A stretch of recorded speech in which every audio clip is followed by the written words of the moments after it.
وضو کہتے ہیں کہ بالغ عورت کا کوئی حصہ جو ہے اس کو چھو لیا وضو کیا، ماں یا بیٹی۔ امام ابو حنیفہ رحمۃ اللہ علیہ نے کہا یار اس لفظ کو نہیں لیتے، بعض اوقات جو پوشیدہ باتیں ہوتی ہیں وہ کنایا کے طور پر بیان کی جاتی، کھلا نہیں بیان کرنا مناسب ہوتا۔ چھونے سے مراد وہ ہے جو خاوند اور بیوی ایک دوسرے کو چھوتے ہیں، انٹرکورس مراد ہے، اس لیے چھونا نہیں۔ ایمانداری سے دو امام الگ الگ راستوں پر چل پڑے، عبارت ایک ہے قرآن کی۔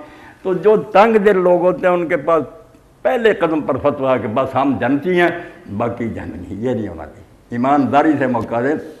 میرے استاد تھے فارسی کے، اللہ ان پر رحمت فرمائے، مولانا محمد حیات رحمۃ اللہ علیہ، انہوں نے ایک مرتبہ واقعہ سنایا کہ غنی کنجاہی نے فارسی نے میں مثنوی لکھی۔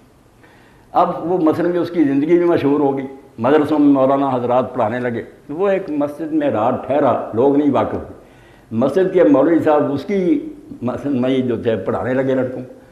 ایک شعر کے 16 معنی انہوں نے بیان کی، تشریح 16 کی۔ غنی حیران رہا کہ یار اتنے معنی میرے کلام سے نکالی، اور بعد میں ملا علیحدہ کہنے لگا میرا نام میں ہی وہ غنی کنجائی ہوں، میں آپ کے علم پر قربان ہوں کہ 16 معنی آپ نے نکالے اور واقعی نکلتے بھی، مگر ان 16 میں سے کوئی میرا معنی نہیں تھا، میرا معنی یہ تھا۔ تو اس لیے عبارت میں اگر گنجائش ہو تو دین تنگ نہیں کرتا، ایمانداری سے جس نے جو سمجھا اس پر عمل کر لیا، تو وہ شیعہ رہے، سنی رہے، شافعی بنے، حنفی بنے، سب اللہ کے رسول کے جھنڈے کے نیچے ہوں گے، دل کھلے کرے آپ، کوئی بات نہیں۔ قرآن مجید کی آیت میں گنجائش دونوں کی، اسی لیے 4 مسلک ہو گئے بیٹا اس بارے۔ ایک ہے کہ دھو، ایک ہے کہ مسح کرو، ایک ہے واجب تخیری کا جو شیخ اکبر محی الدین کہتے ہیں کہ دونوں کی اجازت، جس دن آدمی کا جی چاہے دھو لے، جس دن چاہے مسح کر لے۔ اور ایک وہ بھی ہیں ابن جریر طبری کی طرح جنہوں نے کہا دونوں کو اکٹھا کرو، یار پتہ کوئی نہیں لگتا اس لیے پہلے مسح کر لو بعد میں دھو لو۔ 4 قول ہو گئے ایمانداری سے۔ تو یہاں کوئی بنیاد پرست نہیں، کھلے ذہن ہے، علماء سوچتے رہیں، اب بھی سوچ رہے ہیں، پوچھیں جو پوچھیں۔ میرا نام اصغر علی ہے، ماشاء اللہ، اللہ کامیاب کرے۔ حضرت بہت دنوں سے ایک خالص کانٹے کی مانند دل میں چپی ہوئی ہے، سوال میں اگر گستاخی کا شائبہ ہو تو اللہ پاک معاف فرمائے۔ معاف فرمائے۔ جن مصائب و ابتلا کی طرف ڈاکٹر طاہر صدیقی صاحب نے ذکر فرمایا، میں بھی بہت دنوں سے ان پر غور کر رہا تھا۔ ایک طرف تو طاغوتی طاقتیں عالم اسلام پر حملہ آور ہیں، اور دوسری طرف کچھ دیگر مسائل مثلاً غربت، افلاس، زلزلے اور اس طرح کی بہت ساری طاقتیں جو بہت دنوں میں ہوئی۔ پچھلے دنوں میں ایک عورت نے بھوک سے خودکشی بھی کر دی اپنی 2 بچیوں سے۔ ان ساری باتوں کے پیش منظر میں اور میں یہ پوچھتا ہوں کہ یہ سب کے باوجود یزداں کیوں خاموش ہے؟ یزداں پر سکوت کیوں طاری ہے؟ اس کی مدد کیوں نہیں آتی؟ الم تری کیف فعل ربک باصحاب الفیل کی صورتحال کیوں نہیں پیدا ہوتی؟ ہاں، بچے نے بہت اچھا سوال اٹھایا۔ میں نے اس مرتبہ جمعہ کا خطبہ جو تھا اس بچی بشرا اور اس کے بیٹوں کی موت پر ہی تھا، کیونکہ پوری دنیا جو ہے اس بارے میں قصوروار اور مجرم ہے۔ امام ابن حزم رحمۃ اللہ علیہ محلہ میں بالکل ٹھیک بات کہی تھی کہ کسی بستی اور علاقے میں کوئی غربت سے اس طرح مر جائے تو اس کی دیت عدالت کو چاہیے کہ پورے محلہ سے وصول کر کے اس کے وارثوں کو دے۔ وزیر اعظم نہ دوڑے، محلے کے لوگوں پر خون بہا کیا جائے کہ تم مرے ہوئے تھے، ایک بیچارہ اس نوبت کو پہنچ گیا کہ مر گیا اور تم نے خبر نہیں لی، خون کی قیمت ان سے وصولی جائے کہ تم لوگوں کو دولت اس لیے اللہ نے دی۔ تو اسی سلسلے میں جو بچے کے ذہن میں آیا وہ میں نے علامہ اقبال نے جیسے لین خدا کے حضور میں نظم لکھی تو لین کی طرف سے بھی معذرت کی کہ وہ خدا کے دربار میں کہتا ہے اللہ تعالیٰ تیرا انکار کون کر سکتا، مگر تو قادر و عادل ہے، مگر تیرے جہاں میں ہیں تلخ بہت بندہ ہے مزدور کے اوقات۔ یہ ظلم دیکھ کے لوگ پریشان ہو جاتے ہیں کہ خدا کہاں گیا، اور اسی لیے مولانا شبیر احمد عثمانی نے اپنے قرآن مجید کے حواشی میں لکھتے ہیں کہ اس رزق کی تقسیم کو دیکھ کر تو بہت لوگ ملحد اور بے دین ہو گئے کہ کافر اور بدماش لوگ عیش کر رہے ہیں اور نیک لوگ بھوکے مر رہے ہیں۔ تو یہ قصور یزداں کا نہیں ہے، اور نہ یزداں آئے گا کوئی اس میں دخل دینے کے لیے، یہ کام اس نے بندوں پر چھوڑ دیا کہ میں اگر چاہتا تم سب کو برابر رزق دے دیتا، مگر میں نے تم لوگوں کا امتحان کیا، کچھ جو لوگ ہیں ان کو نہ دے کر ان کا صبر آزمایا۔ 2 ہی پرچے ہیں بیٹا، جیسے آپ کے امتحان کے پرچے، زندگی کے 2 پرچے کون ہیں؟ صبار نشکور، ایک صبر ہے ایک شکر ہے۔ کچھ چیزیں ہم چاہتے ہیں نہیں ملی، صبر کرو، گلہ نہیں کرنا، اللہ تعالیٰ کے فیصلہ کو مانو، اور کچھ ہیں کہ شکر کرو، جو تمہاری خواہشیں پوری ہوئی ان کو اللہ کا انعام مانو اور حق ادا کرو نعمتوں کا۔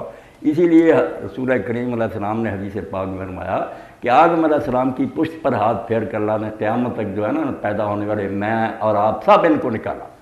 تو آدم علیہ السلام نے دیکھا کوئی بیمار ہیں، کوئی تندرست، کوئی خوبصورت، کوئی بدصورت، کوئی امیر غریب، تو یہ عرض کی کہ اللہ ان سب کو برابر کیوں نہ کریے؟ کہا میں برابر کر دیتا، مگر جو مقصد ہے انسانوں کی تخلیق کا کہ ایک آزاد مخلوق پیدا کی جائے اور ان کو آزمایا جائے کہ وہ اپنی مرضی سے نیکی کرتے ہیں، اس میں دخل اگر میں دے دوں تو پھر پتھر اور بیدانی نہ ان کو بنا دیتا، انسان پیدا کرنے کی کیا ضرورت تھی؟ تو قصور ہے انسانوں کا کہ اگر ان کو ضرورت سے زائد ملا تو اللہ کہتا فی اموالہم حق للسائل والمحروم، یہ تمہارا نہیں ہے، تمہارے مالوں میں ان کا حق ہے، احسان نہیں، حق ہے، ان کا ڈیو ہے، ان تک پہنچا دو۔ تم صرف ایجنٹ ہو کہ ہاتھ لگاؤ، آگے پہنچاؤ تاکہ تم کو کئی گنا آگے جا کر ملے۔ مگر جب انسان یہ اپنی ذمہ داری پوری نہیں کرتے تو پھر بشرا نے بچے اٹھا کر یہ ریل کے نیچے آ کر مرنا ہوتا۔ مجرم انسان ہے، خدا نہیں ہے۔ اب خدا نے جو آزادی دی ہے بیٹا انسان کو، اس میں وہ مداخلت کرے تو یہ ہوا کہ پچھتانے لگا کہ میں اس کو خیر مختار کیوں بنا بیٹا؟ نہیں، انجام خود ہی بھگتیں گے۔ انسان دنیا میں بھی تنگی کی زندگی، معیشت زن کا جو آپ کہہ رہے جینا حرام، کوئی سکون نہیں ہے، اور آخرت میں تو بدحالی منتظر ہی ہے کہ عذاب عظیم تو ہے انتظار میں۔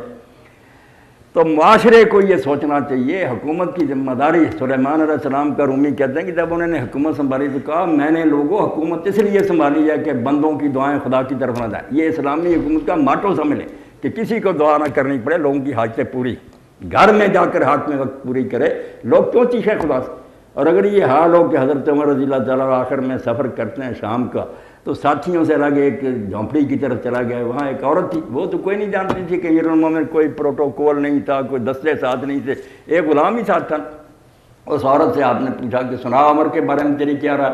اس نے کہا قیامت کا دن آئے گا تو عمر کا گریبان ہوگا اور میرا ہاتھ۔ آپ کہاں گئے کہ کیوں اماں؟ اس نے کہا اس نے خبر ہی نہیں، میرے حالات بہت خراب، میں تنگی میں زندگی گزار رہی۔ تو انہوں نے کہا آپ نے اطلاع دی؟ کہنے لگی مجھے اطلاع دینے کی کیا ضرورت؟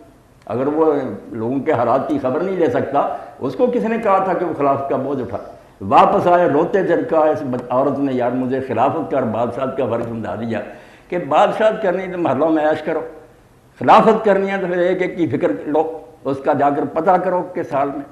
تو جب لوگ بیٹا اپنا کام نہیں کرتے، خدا کے کندھوں پر ڈال دیتے ہیں، خدا کیسے کرے؟ اللہ تو یہی کرے گا، آپ بے فکر نہ ہو، بے فکر ہو جائیں۔ جو ہے نا علم ترا کیفا، وہ ہونے بھی چاہیے نا لوگ جن کی مدد کے لیے اصحاب الفیل کو اللہ تباہ کرے۔ جب وہ بھی ویسے ہی ہو جیسے اصحاب الفیل، اللہ ان کی مدد کیوں کرے؟ مشرکین جو چاہے تھے کعبہ کا احترام کرتے تھے، انہوں نے ابراہیم علیہ السلام کے بعد بیت اللہ کی کبھی توہین نہیں کی۔ یہ بد نصیبی ہمارے حصے میں آئی کہ پہلی صدی میں رسول اللہ کے بعد وہاں حضرت عبداللہ بن زبیر شہید ہوئے، پھانسی پر ان کی لاش لٹکائی گئی، حجاج نے بیت اللہ گرا دیا، بعد میں بھی قتل و کفار نے نہیں۔ اتنا عرصہ گزرا، وہ اور جرائم کرتے تھے، مگر جب کسی دشمن کو بھی دیکھ لیں کہ میرے باپ کا قاتل ہے، تلوار میان میں کر لیتے تھے کہ یہ ام صلاح ہے، یہ امن کی جگہ خدا کا گھر ہے۔ اس لیے اللہ تعالیٰ نے ان کی آخری وقت بھی مدد کی، کعبہ کی عزت رکھنے کے لیے اللہ تعالیٰ نے ان کی مدد کی۔ اب ہمارا حال کیا؟ صدیقی صاحب بھی کہہ رہے ہیں، آپ بھی دیکھتے ہیں کہ مسلمان جو تم مسلمان ہو جنہیں دیکھ کے شرمائیں یہود، کون سے کرتوت ہمارے؟ یہود سے بھی بدتر ہیں، اور ہم چاہتے ہیں کہ اللہ تعالیٰ بھیج دے، ابابیلیں کیوں بھیج دے؟ اللہ تعالیٰ خام خواہ پارٹی بنے، پہلے فضائے بدر پیدا کر، فرشتے تیری نصرت کو اتر سکتے ہیں گردوں سے کتار اندر کتار۔ اب بھی فوجیں اللہ کی اتریں، مگر پہلے بدر والے بنو۔ جی ہاں پوچھیں بیٹا۔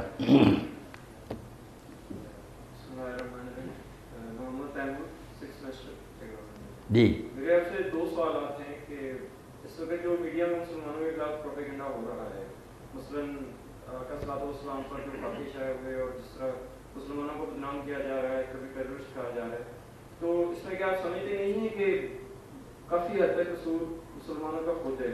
مثلاً میں ایک ایگزامپل کوٹ کرنا چاہوں گا کہ ہماری سیگریگیٹڈ یونیورسٹی کو لے لیں، یہاں پر ہر ہاسٹل کے سامنے انگلینڈ کا جو ہے وہ جھنڈا بنایا گیا ہے، یعنی کہ جو بھی شخص گزرتا ہے اس کے اوپر سے پاؤں رکھ کر گزرتا ہے۔ ایک دفعہ حضرت عمر کو کسی نے گالی دی تو آپ بھی جواب دینے لگے، تو آقا صلی اللہ علیہ وسلم نے کہا تھا کہ عمر کفار کو گالی مت دو، ایسا نہ ہو کہ وہ تمہارے خدا کو بھی گالی دیں تو یہ تم سے برداشت نہیں ہوگا۔ اور دوسرا کویسچن میرا یہ ہے کہ مہربانی کر کے لفظ بدعت اس کا مفہوم کلیئر کر دیں۔ دوسرا نہیں، بدعت بدعت بدعت اچھا، میری سماعت بھی کچھ تشکیل ہو گئی. جو آپ کا پہلا